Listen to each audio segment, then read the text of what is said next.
Excuse me. Main memory, main memories of Terry is when they came out every summer, and of course they always stopped in Riddell and then went on to Borden.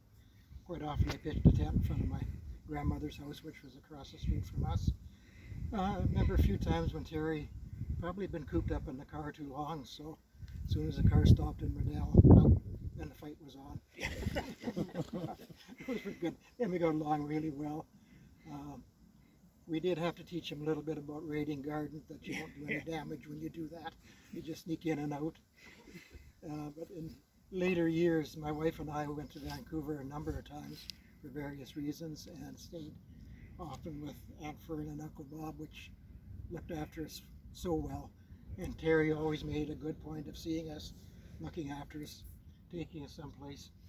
I really remember going to the World's Fair with him, with my wife and I, and then later with my sons. So we had really, really good visits there. I remember his Corvette. The only story I remember about that is he did come to see us. We lived north of North Battleford on the lake, but somehow he got lost on the country road south of there. But he phoned and made it. And of course, always had a good visit. We connected by phone in the last few years, just usually 2 or 3 times a year, not a lot, but he phoned me towards the end when he was sick, and we made a few phone calls back and forth. So I will really miss the contacts with Terry.